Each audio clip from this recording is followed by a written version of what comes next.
ሰሞኑን ከዋሽንግተን የወጣው ደብዳቤ በካይሮ ሰማይ ስር አዲስ የደስታና የፉከራ መንፈስ ፈጥሯል።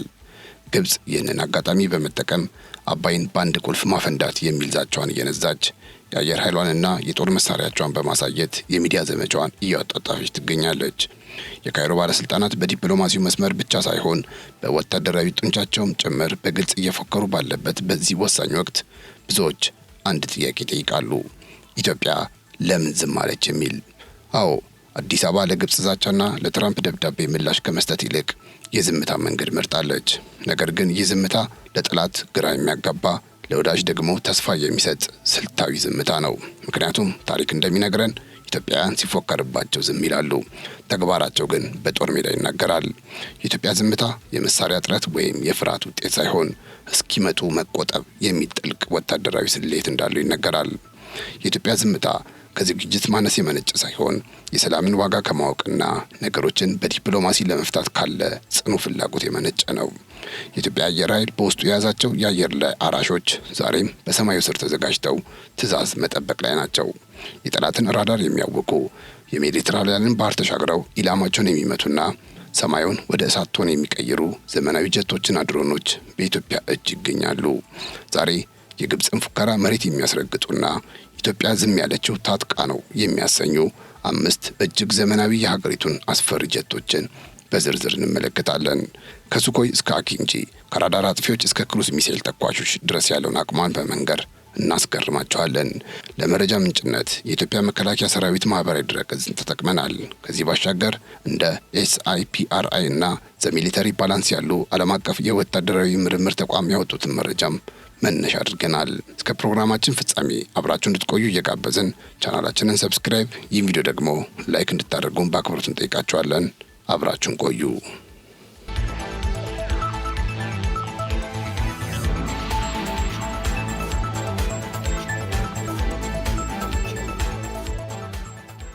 አንደኛ ሱ-30 MK2 የሰማዩ ላይ ንጉስ። በአየር ኃይል ታሪክ ውስጥ ስማቸው እጅግ ገዝፎ ከተነሱ ዘመናዊ ጀቶች መካከል ሱ-30 MK2 ጀት አንዱ ነው። በሩሲያው ዝነኛ የጦር መሳሪያ አምራች ሱኮይ ኩባንያ የተሰራው ይህ ተዋጊ ጀት ሁለገብ ተዋጊ ወይም መልቲ ሮል ፋይተር በመባል የሚታወቅ ሲሆን በአየር ላይም ሆነ በባህርና በምድር ላይ የሚገኙ ኢላማዎችን በከፍተኛ ደረጃ የማጥቃት አቅም አለው። የአንዱ ጀት ዋጋም እንደየታጠቀው ቴክኖሎጂ ከ37 ሚሊዮን እስከ 50 ሚሊዮን ዶላር ይገመታል። የዚህ ጀት ዋነኛ መለያው በአየር ላይ የሚያሳየው አስደናቂ ቅልጥፍና ነው። ይህ ብቃቱ የሚመነጨው ትረስት ቬክተሪንግ ወይም ፑሽ ፑል ከሚባለው የሞተር ቴክኖሎጂ ነው። የጀቱ ሞተሮች የሚረጩት እሳት ወደ አንድ አቅጣጫ ብቻ ሳይሆን ወደ ተለያዩ ጎኖች የመታጠፍ አቅም አላቸው። ይህ ቴክኖሎጂ ጄቱ በአየር ላይ ባልተለመደ ሁኔታ እንዲገለባበጥ፣ በድንገት ፍጥነቱን እንዲቀንስና ከጠላት የሚተኮሱ የሚሳኤል ጥቃቶችን በቀላሉ እንዲያመልጥ ያስችለዋል። ሱ-30 MK2 ባለ 2 ወንበር መሆኑ ለውጊያ ብቃቱ ትልቅ ዋስትና ነው። ስራው በሁለት ባለሙያዎች ይከናወናል። በዚህም ዋናው አብራሪው ትኩረቱን ሙሉ በረራው ላይ በማድረግ ጀቱን ሲያሽከረክር፣ ረዳት አብራሪው የጠላትን ራዳር የማጨናገፍ፣ ውጊያዎችን የመምራትና ሚሳኤሎችን በትክክለኛ ኢላማቸው ላይ የማሳረፍ ኃላፊነት ይጣልበታል። ይህ የሥራ ክፍፍል አብራሪው ላይ የሚፈጥረውን ጫና በመቀነስ የጀቱን የውጊያ ብቃት 100% ውጤታማ ያደርገዋል። የተዋጊ ጀት እስከ 8000 ኪሎ ግራም የሚመዝን የጦር መሳሪያም መሸከም ይችላል። በተለይ በባህር ላይ ያሉ የጠላት መርከቦችን ለመምታት የሚያስችሉ ዘመናዊ ሚሳኤሎችን የታጠቀ ነው። ያለ ተጨማሪ ነዳጅና እስከ 3000 ኪሎ ሜትር መጓዝ መቻሉ በአየር ላይ ያለ ነዳጅ መቅዳት ብቃቱ ለረጅም ሰዓታት የሚቆዩ ስልታዊ ተልዕኮችን ለማከናወን ተመራጭ አድርገዋል። በአጠቃላይ ሱ-30 MK2 የሩሲያን የምህንድስና ልዕልና የሚያሳይ ፈጣን፣ ቀልጣፋና በቴክኖሎጂ የዳበረ የጦር አውሮፕላን ነው። በአሁኑ ወቅት ቻይናን ጨምሮ በርካታ ሀገራት የአየር ክልላቸው ለመጠበቅ ዋነኛ መከታ አድርገው የሚጠቀሙበት ሲሆን ሀገራችን ኢትዮጵያም የዚህ ዘመናዊ ተዋጊ ጀት ባለቤት ናት።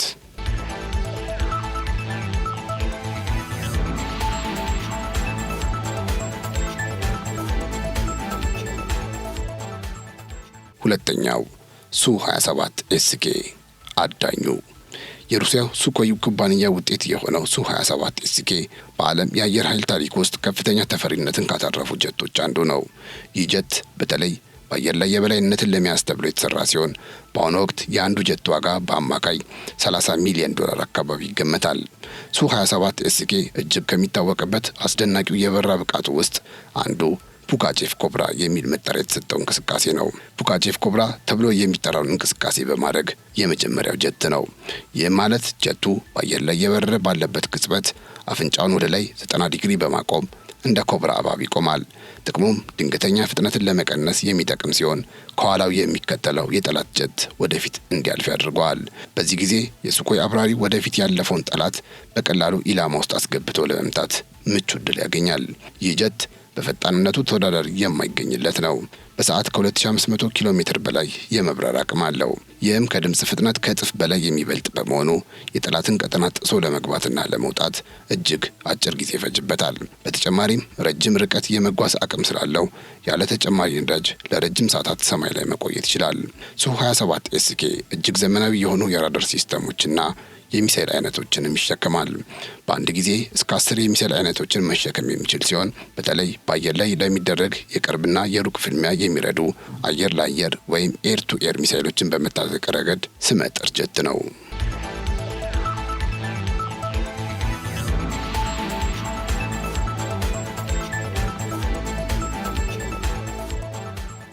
ሶስተኛ ሚግ 23 ተወርዋሪው።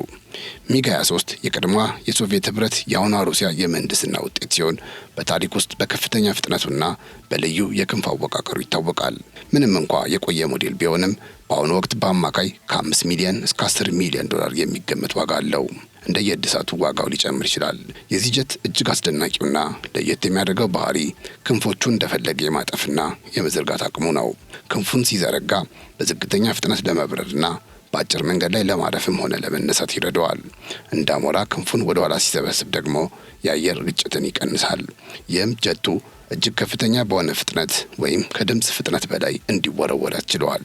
የተለዋዋጭ ባህሪው ለጠባብ ቦታዎችና ለድንገተኛ ጥቃት እጅግ አመቺ ያደርገዋል። ሚግ 23 በኢትዮጵያ አየር ኃይል ውስጥ ረጅም አገልግሎት የሰጠ ሲሆን በቅርቡ ደግሞ በሀገር ውስጥ መሐንዲሶች የተደረገለት ማሻሻያ አዲስ ሕይወት ዘርቶበታል። በኢትዮጵያ መሐንዲሶች የተገጠመለት አዲስና ዘመናዊ ራዳር ጀቱ በከፍታ ቦታ ላይ የሚበሩ ጥቃቅን ድሮኖችንና ሌሎች ኢላማዎችን በቀላሉ የመለየት ልዩ ብቃት እንዲኖር አድርጎታል። ይህም ጀቱን ከዘመኑ የጦርነት ስልት ጋር እንዲራመድ አድርጎታል። ሚግ 23 በዋናነት ኢንተርሴፕሽን ወይም የጠላትን ጀት መጥለፍ ለሚባለው ስራ የተካነ ነው። ጠላት ባልጠበቀው ፍጥነት ደርሶ ጥቃት ሰንዝሮ የማምለጥ ከፍተኛ ብቃት አለው። በተጨማሪም በምድር ላይ ያሉ ኢላማዎችን ለመምታት የሚያስችሉ ቦምቦችና ሮኬቶችን የመሸከም አቅም አለው። በአጠቃላይ ሚግ 23 ምንም እንኳ ከአንጋፋ ጀቶች ተርታ ቢመደብም በተለዋዋጭ ክንፎቹና በሀገር ውስጥ መሐንዲሶች በተደረገለት የራዳር ማሻሻያ ዛሬም ድረስ በጦር ሜዳ ላይ ውጤታማ መሆን የሚችል ጠንካራ ጀት ነው።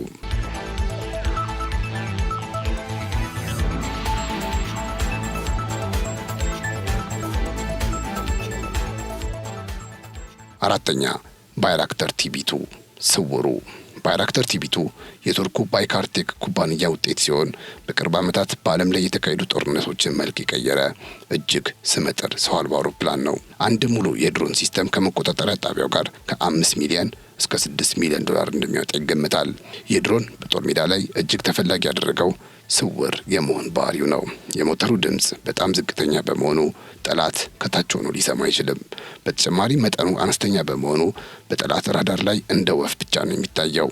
የጠላት ጦር ድሮኑ ከላዩ ላይ መኖሩን ሳያውቅ በድንገት የቦምብ ናዳ ይወርድበታል። ይህ ባህሪው ለደፈጣ ጥቃትና ለስለላ ስራዎች እጅግ ውጤታማ ያደርገዋል። ባይራክተር የሚታወቀው ዝም ብሎ ቦምብ በመጣልም አይደለም። እጅግ ዘመናዊና ስማርት የሆኑ ኤምኤኤምኤል እና ኤምኤኤምሲ የተባሉ ጥይቶችን በመተኮስ ነው። እነዚህ ጥይቶች በሌዘር የሚመሩ በመሆኑ አንዴ ኢላማ ከተቆለፈባቸው በኋላ እስኪመቱ ድረስ አቅጣጫቸውን ያስተካክላሉ። በዚህም ጥይቶቹ የሚንቀሳቀስን ታንክ ወይም የጠላት መደበቂያ መስኮት ሳይቀር በሴንቲሜትር ልዩነት የመምታት አስገራሚ ብቃት አላቸው። ይህን ድሮን በምድር ላይ ባሉ ኦፕሬሽኖች በብዙ ሺህ ኪሎ ሜትሮች ርቀት ድረስ ቁጭ ብሎ መቆጣጠር ይቻላል። በተጨማሪም በአየር ላይ እስከ 27 ሰዓታት ድረስ የመቆየት ጽናት አለው። ረጅም ሰዓት ጠላትን ለመሰለልና ትክክለኛውን የጥቃት ጊዜ ለመጠበቅ ይረዳል። በአጠቃላይ ባይራክተር ቲቢ2 የሰው ኃይልን ሳይመድቡ ጠላትን በከፍተኛ ቴክኖሎጂ ለማዳከም የተፈጠረ የዘመኑ ድንቅ መሳሪያ ነው።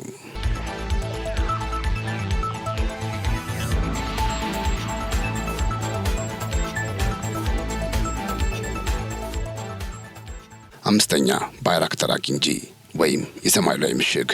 ባይራክታር አኪንጂ የቱርኩ ባይካርቴክ ኩባንያ ፈጠራ ውጤት ሲሆን ከታዋቂው ባይራክታር ቲቢ2 ቀጥሎ የተሰራ እጅግ ዘመናዊና ግዙፍ ድሮን ነው። ይህ ድሮን በባህሪው ከሰው አልባ አውሮፕላንነት ይልቅ ወደ ተዋጊ ጀትነት የተጠጋ ሲሆን የአንዱ ዋጋ ከ18 ሚሊዮን እስከ 20 ሚሊዮን ዶላር በላይ እንደሚደርስ ይገመታል። አኪንጂ በድሮኖች ዓለም ውስጥ ግዙፍ አዳኝ በመባል ይታወቃል። እስከ 1500 ኪሎ ግራም የሚመዝን እጅግ ከባድ የጦር መሳሪያና ሚሳኤሎችን መሸከም ይችላል። ይህ አቅሙ ከቀደመው ቲቢ2 ድሮን ጋር ሲነጻጸር እጅግ ከፍተኛ ብልጫ አለው። እስከ 40 ሺህ ጫማ ከፍታ ወደ ላይ በመውጣት ለ24 ሰዓት ያለ እረፍት መብረር ይችላል።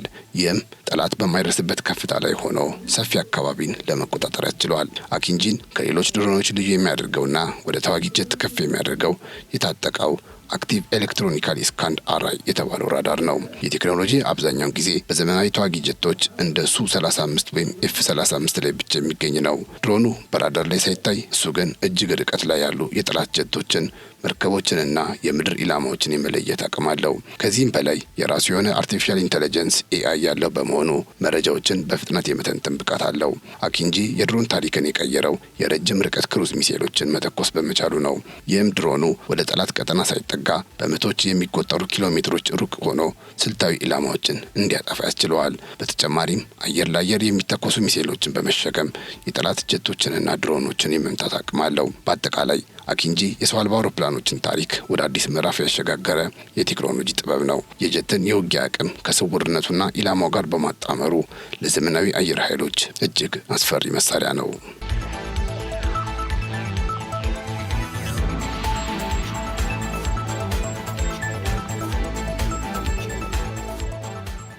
እንግዲህ ተመልካቾቻችን እስካሁን የተመለከትናቸው 5 ዘመናዊ ጀቶችና ድሮኖች ኢትዮጵያ በጓዳዋ ካዘጋጀቻቸው ዘመናዊ የቴክኖሎጂ ውጤቶች መካከል ጥቂቶቹን ብቻ ናቸው።